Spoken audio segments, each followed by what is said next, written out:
नमस्कार। आज कथा सखी में सुनिए मालती जोशी जी की लिखी कहानी शून्य का गणित। तुम चित्रा हो ना?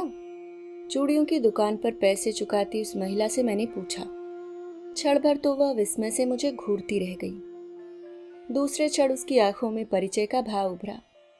आप अदिति दीदी हैं ना? उसने किलक कर कहा और मुझसे लिपट गई।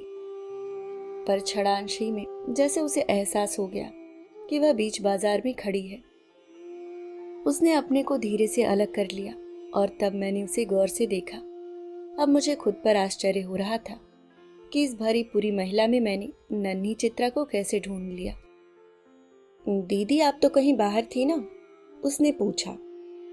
हाँ, जर्मनी में हूँ, भतीजी की शादी में आई हूँ। मैं भी आजकल दुबई में हूँ, दीदी की शादी के लिए आई हूँ। दीदी मतलब ऋचा ना?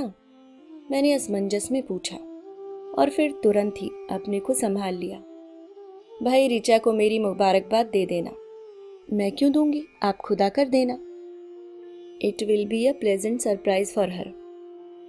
चलिए ना, कहीं चलकर बैठते हैं, वहीं मैं आपको कार्ड भी दूंगी। 4-5 कार्ड में साथ लेकर ही चलती हूँ।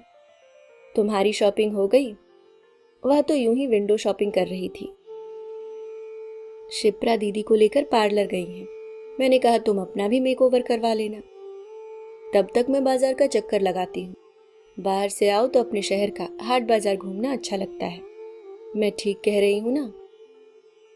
बिल्कुल 16 आने ठीक कह रही हो, तभी तो मैं भी यहाँ धूल फाकने चली आई। हम लोग एक छोटे से रेस्तरां में आकर बैठ गए। एहसास या मुस्कान, ऐसा ही कुछ नाम था। आजकल यहाँ कितने ईटिंग जॉइंट खुल गए हैं ना। नहीं तो पहले क्वालिटी और इंडियन कॉफ़ी हाउस के अलावा तीसरा नाम ही नहीं था। बैरा जब कॉफ़ी और कटलेट का ऑर्डर लेकर चला गया तो उसने बैग से 2 कार्ड निकाले। दीदी, भैया भाभी के नाम का अलग से दे रही हूँ, उन्हें भी ज़रूर लाइएगा। एक कार्ड हाथ में लेकर मैं उलट पुलट कर देख रही थी कि उसने अचानक कहा। आप सोच रही होंगी कि ऋचा दीदी की शादी इतनी लेट क्यों हो रही है। तो बात यह है दीदी कि उन पर हम सबकी जिम्मेदारी जो थी, हम दोनों और माँ बाबूजी की। हम दोनों बहनों की शादी हो गई। 3 साल पहले माँ चल बसी।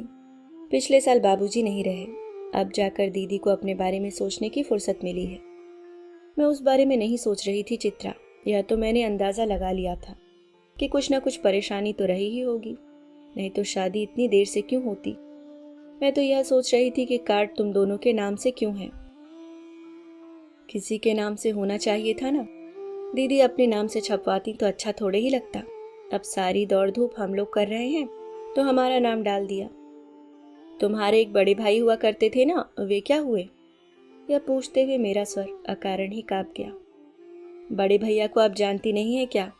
यथा नाम तथा गुण है, पूरे गौतम बुद्ध हैं, एकदम निर्विकार अनासक्त। और भाभी रानी है एकदम मंथरा का अवतार। ऐसी ईर्ष्यालु, झगड़ालू और कर्कशा औरत दुनिया में दूसरी नहीं होगी। ईश्वर भी कैसी कैसी जोड़ियां बनाता है। जोड़ी कैसी भी बनती चित्रा, उसका हश्र यही होना था। तुम्हारे भैया ठहरे पढ़ने लिखने वाले आदमी, घर गृहस्थी उनके वश की नहीं थी। वह पढ़ना लिखना भी अब कहाँ रहा दीदी। ऐसे वातावरण में कोई लिख सकता है भला? कहाँ तो हम सोचते थे कि अपने घर में दूसरा प्रेमचंद पैदा हुआ है। इस औरत ने सब मिट्टी कर दिया। और मजे की बात यह है कि ऋचा दीदी की सारी सहानुभूति भाभी के लिए ही है। कहती हैं कोई भी लड़की ढेर सारे सपने लेकर ससुराल आती है। यहाँ आकर पता चले कि पति एकदम औघड़ किस्म का है और घर में 3 अनब्याही नंदे, एक पढ़ने वाला देवर और बूढ़े सास ससुर भी हैं, तो कोई भी लड़की बौखला जाएगी। अब बताइए, हमने कोई बात छिपाई थी? उनके पिताजी चाचा ताऊ आकर 10 बार घर देख गए थे। तुमने अभी पढ़ने वाले देवर की बात की थी तो याद आया, सोहम आजकल कहाँ है? वो तो सबसे पहले मैदान छोड़कर भाग खड़े हुए। इंटर्नशिप पूरी होते ही बोले, इस नरक में मैं अब एक पल भी नहीं रह सकता। एक बार जो गए तो पलट कर नहीं देखा। लड़ाई भाभी से थी और सजा भुगती माँ ने। बेटे से मिलने की आस लिए लिए ही संसार से चली गई। सोहम भैया के जाने के बाद तो वह नरक हमारे लिए घोर नरक बन गया। भाभी के मन में तो यह बात जैसे बैठी गई कि बाबूजी ने ज़रूर छोटे को कोई खजाना सौंपा होगा, नहीं तो बिना रुपए पैसे के आदमी घर से बाहर कितने दिन रह सकता है। यह तो अच्छा हुआ कि उन्हीं दिनों दीदी को कैंपस में क्वार्टर अलॉट हो गया और दीदी हम सबको वहां से निकाल लाई। उसी की बदौलत माँ बाबूजी के आखिरी दिन आराम से कट गए। हम लोग भी ढंग से पढ़ लिख गईं, नहीं तो क्या पता हम भी घर से भाग जाती। वह कुछ और कहने जा रही थी कि उसका मोबाइल बज उठा। हाँ, आ रही हूँ, उसने कहा और मोबाइल बैग में रखते हुए बोली। वे लोग फ्री हो गई हैं शायद, मैं चलती हूँ, पर दीदी आपको शादी में ज़रूर आना है। मैं तो अभी आपको मिलाने ले चलती, पर दीदी बेवजह कॉन्शियस हो जाएंगी। बड़ी मुश्किल से उन्हें पार्लर जाने के लिए राजी किया है, तो आइएगा ज़रूर। उसने फिर एक बार अपना आग्रह दोहराया। चित्रा के चले जाने के बाद भी उसकी बातें देर तक मेरे कानों में गूंजती रहीं। एक हंसता खेलता परिवार कैसे बिखर गया था, समझ में नहीं आ रहा था कि मुझे खुशी हो रही थी या दुख हो रहा था। मुझे वह शाम याद आई जब मैं आखिरी बार गौतम से मिली थी। मैंने उसे बताया कि पापा आजकल जोर शोर से मेरे लिए लड़के देख रहे हैं।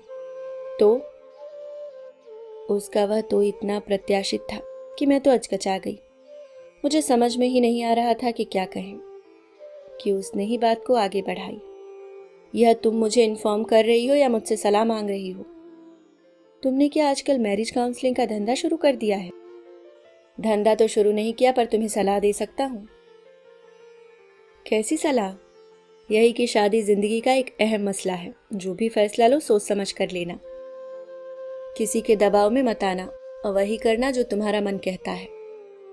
अपनी बड़ी बड़ी आंखें उसके चेहरे पर गड़ाकर मैंने कहा, मेरा मन क्या कहता है, क्या यह भी मुझे बताना पड़ेगा?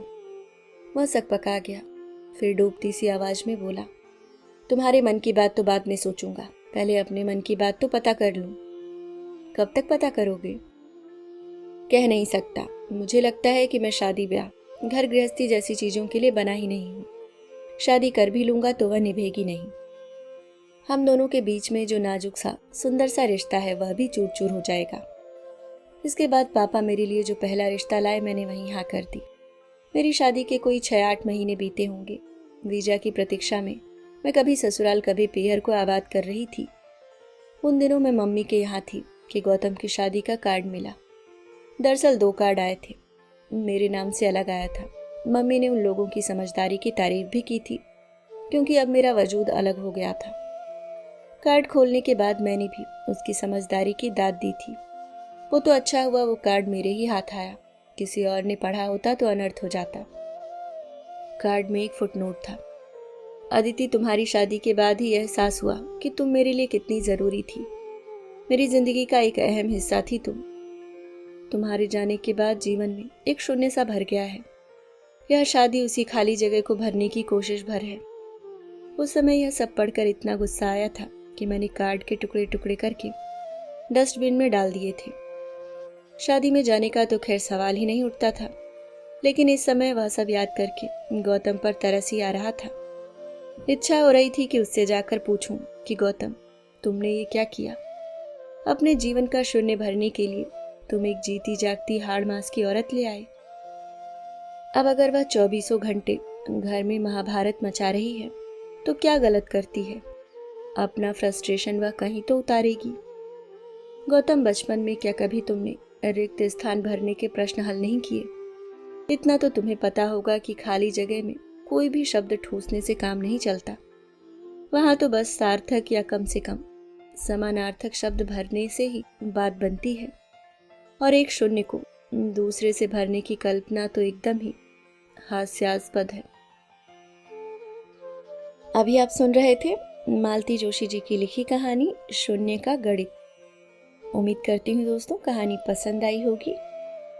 अगर आप चैनल पे नए हैं तो सब्सक्राइब करना ना भूलें। मिलती हूँ किसी और नई कहानी के साथ, तब तक के लिए मुस्कुराते रहिए। धन्यवाद।